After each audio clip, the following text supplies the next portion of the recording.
দেখি ভাই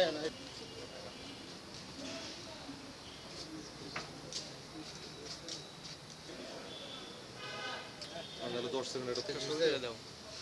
হ্যাঁ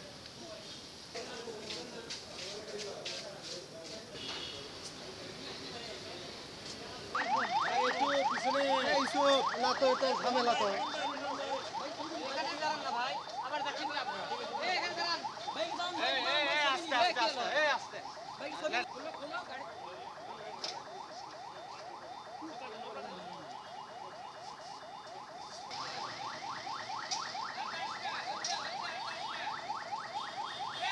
আজ 21শে আগস্ট 2025 ইংরেজি তারিখ বিকাল আনুমানিক 1700 ঘটিকায় র্যাব 12-এর সিপিএসসি বগুড়া টিম একটি অভিযান পরিচালনা করে বগুড়া জেলার শেরপুর থানাধীন দক্ষিণ আমুইন গ্রামের সোনালিয়া পুকুরপাড়ের পূর্ব পাশে মোটর ঘরের মেঝের মাটির নিচে হতে একটি মূল্যবান কোষ্ঠী পাথর উদ্ধার করে থাকে এবং একই সাথে দুইজনকে গ্রেপ্তার করতে সক্ষম হয়।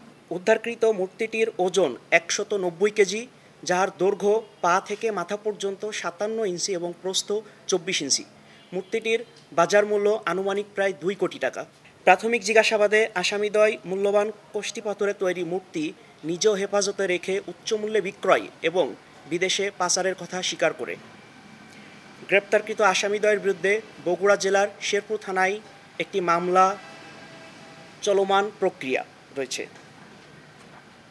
র্যাবের এ ধরনের কার্যক্রম চলমান থাকবে এবং ভবিষ্যতে আরও জোরদার করা হবে।